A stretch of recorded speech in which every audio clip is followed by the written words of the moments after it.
مسجد کے خطیب، مسجد کا امام، مسجد کا مؤذن، مسجد سے متعلق خدمت گزار آپ کے ماتحت ہیں، آپ کی رعیت میں ہیں، ان کے ذمہ دار ہیں آپ لوگ، ان کے متعلق ایک ایک چیز کی خبر رکھنا آپ کی ذمہ داری ہے، مسجد کی ایک ایک چیز کی ضرورت کے متعلق ذمہ داری رکھنا آپ کی ذمہ داری ہے، مصلیوں کے آنے اور نہ آنے کے متعلق سوچنا آپ کی ذمہ داری ہے، کون افراد مسجد کو آتے ہیں اور کون نہیں آتے ہیں، اور جو نہیں آتے ان کے متعلق فکریں کرنے کی ذمہ داری آپ لوگوں کی ہے۔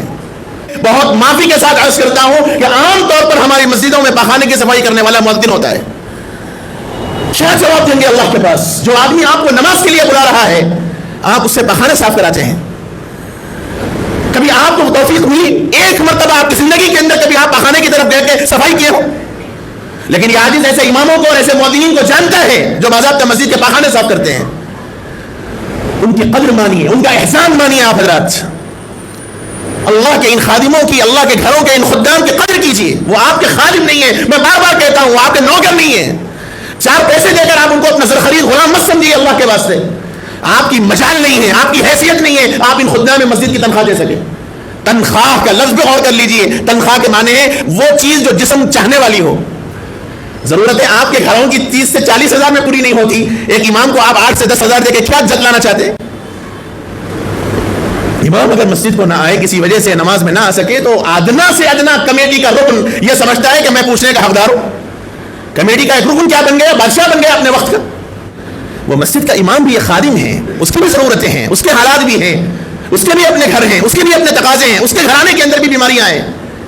کبھی آپ نے سوچا ہے کہ 8 سے 10 ہزار آپ ایک امام کو اور ایک مؤذن کو دے کر آپ اتنا چاہتے ہیں کہ ایک وقت کی بھی غیر حاضری اس کی نہ ہو، اور آپ کسی جگہ جاب کرتے ہیں تو آپ کو مہینے کے 2 چھٹیاں چاہیے؟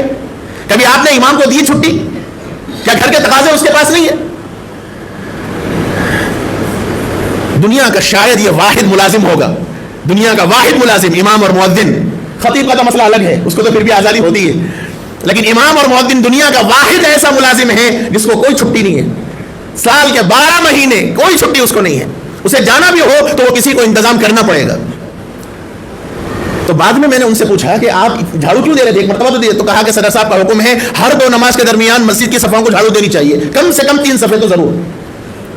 ٹھیک ہے، کیا آپ کے اپنے گھر میں آپ نے اپنی بہووں کو، اپنی بیویوں کو، اپنی بیٹیوں کو پابند کیا ہے کہ دہلان میں روزانہ دن میں 2 مرتبہ جھاڑو دیں؟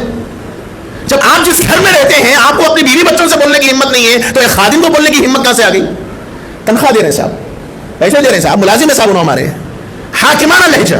مسجد کے ذمہ دار لوگ کل اللہ کے پاس جواب دہ ہیں، کل اللہ کے پاس جواب دینا ہوگا آپ کو۔ یہ صرف عہدہ نہیں ہے، صدر بن جائیں، نائب صدر بن جائیں، ٹریزر بن جائیں اور رکن بن جائیں، یہ عہدے نہیں ہیں۔ اللہ کے گھر کے آپ خادم ہیں، آپ خادم ہیں، اور خادم کا کام خدمت کرنا ہے، خدمت اللہ لینے والے ہیں آپ سے، اور اسی لیے اللہ نے آپ کو منتخب کیا ہے، ورنہ اتنے لوگ ہیں سینکڑوں۔ اللہ نے اگر آپ حضرات کا ان کا انتخاب کیا ہے تو اس کی وجہ بنیادی یہ ہے کہ اللہ کی نظر کرم آپ لوگوں کے اوپر ہے، اور اس میں اگر کوتاہی ہوگی تو کل اللہ کے پاس ایک ایک چیز کے متعلق آپ سے سوال ہوگا۔ اللہ کے نبی صلی اللہ علیہ وسلم نے صاف فرمایا وَكُلُّكُمْ مَسْئُولٌ عَنْ رَعِيَّتِهِ، كُلُّكُمْ رَاعٍ، تم میں کا ہر ایک آدمی ذمہ دار ہے، وَكُلُّكُمْ مَسْئُولٌ عَنْ رَعِيَّتِهِ، اور تم میں کا ہر ایک آدمی اپنے ماتحتوں کے متعلق کل قیامت میں سوال کیا جائے گا اس سے۔ آپ ذمہ دار ہیں مسجد کے، آپ حضرات کمیٹی والے آپ ذمہ دار ہیں، تو آپ لوگوں کے ایک ایک عمل کے متعلق کل قیامت میں اللہ سے سوال کیا جائے گا۔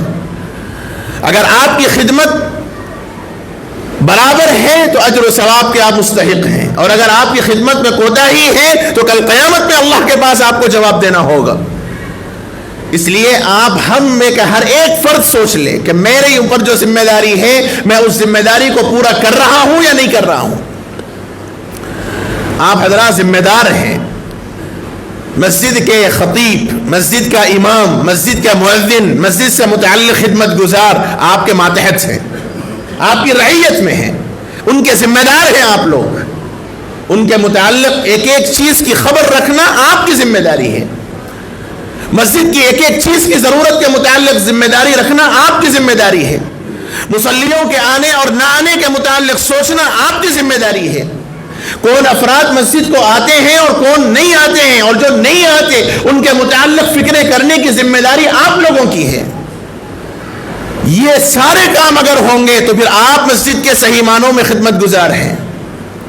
سیدنا حضرت عمر رضی اللہ عنہ خلیفۃ المسلمین ہیں، اور آپ کا معمول تھا کہ جب اقامت شروع ہوتی تو حضرت عمر تشریف لاتے اور قد قامت الصلاۃ پہ مصلی پر آتے اور اس درمیان مصلیوں پر ایک نگاہ ڈالتے، اور اس درمیان حضرت عمر نے ایک شخص کو دیکھا کہ مسجد میں نہیں تھے اللہ کے۔ حضرت عمر نے نماز کے بعد ان کے گھر گئے اور فرمایا کہ فلاں صاحب کا کیا بات ہے، میں ان کو نماز میں نہیں دیکھتا فجر کی۔ تو ان کی اہلیہ نے عرض کیا کہ امیر المؤمنین رات انہوں نے تہجد کی نماز پڑھی اور لمبے بہت دیر تک پڑھی، اس کی وجہ سے نیند لگ گئی اور وہ فجر کی نماز میں حاضر نہیں ہو سکے۔ تو حضرت عمر رضی اللہ عنہ نے فرمایا کہ خدا کی قسم ایسی تہجد کسی کام کی نہیں جو فرض کو چھوڑنے پر آدمی کو مجبور کر دے۔ وقت کا خلیفہ مصلی پر نظر ہے کہ فجر کی نماز میں ہے کہ نہیں ہے، اور ہم لوگوں کا عالم یہ ہے کہ مسجد کے آزو بازو بیمار بھی ہیں تو شاید کسی کے پاس عیادت کے لیے بھی جانے کا موقع نہ مل سکے۔ میرے بھائیوں، یہ ہماری ذمہ داری ہے، مسجد کے ذمہ داروں کی، مسجد کے ماتحتوں کی، مسجد کے خدام کی، سب کی ذمہ داری ہے۔ اس لیے اگر آپ کی مسجد کا امام، آپ کی مسجد کا خادم، چاہے مؤذن ہو، چاہے خطیب ہو، چاہے امام ہو، چاہے مسجد کی صفائی کرنے والا ہو، حتیٰ کہ مسجد کے اندر پاخانوں کی صفائی کرنے والا بھی ہو، بعض مسجدوں میں پاخانوں کی صفائی کرنے والے الگ ہیں، ورنہ اللہ ہمیں معاف کر دے، بہت معافی کے ساتھ عرض کرتا ہوں کہ عام طور پر ہماری مسجدوں میں پاخانے کی صفائی کرنے والا مؤذن ہوتا ہے۔ کیا جواب دیں گے اللہ کے پاس؟ جو آدمی آپ کو نماز کے لیے بلا رہا ہے، آپ اس سے پاخانہ صاف کراتے ہیں۔ کبھی آپ کو توفیق ملی ایک مرتبہ آپ کی زندگی کے اندر کبھی آپ پاخانے کی طرف گئے کہ صفائی کیے ہو؟ لیکن یہ عاجز ایسے اماموں کو اور ایسے مؤذنین کو جانتا ہے جو باضابطہ مسجد کے پاخانے صاف کرتے ہیں۔ ان کی قدر مانیے، ان کا احسان مانیے آپ حضرات۔ اللہ کے ان خادموں کی، اللہ کے گھروں کے ان خدام کی قدر کیجیے۔ وہ آپ کے خادم نہیں ہیں، میں بار بار کہتا ہوں، وہ آپ کے نوکر نہیں ہیں۔ 4 پیسے دے کر آپ ان کو اپنا زرخرید غلام مت سمجھیے، اللہ کے واسطے۔ آپ کی مجال نہیں ہے، آپ کی حیثیت نہیں ہے آپ ان خدام میں مسجد کی تنخواہ دے سکیں۔ تنخواہ کا لفظ پہ غور کر لیجئے، تنخواہ کے معنی ہے وہ چیز جو جسم چاہنے والی ہو۔ ضرورتیں آپ کے گھروں کی 30 سے 40 ہزار میں پوری نہیں ہوتی، ایک امام کو آپ 8 سے 10 ہزار دے کے کیا جتلانا چاہتے ہیں؟ امام اگر مسجد کو نہ آئے، کسی وجہ سے نماز میں نہ آ سکے، تو ادنا سے ادنا کمیٹی کا رکن یہ سمجھتا ہے کہ میں پوچھنے کا حقدار ہوں۔ کمیٹی کا ایک رکن کیا بن گیا؟ بادشاہ بن گیا اپنے وقت کا۔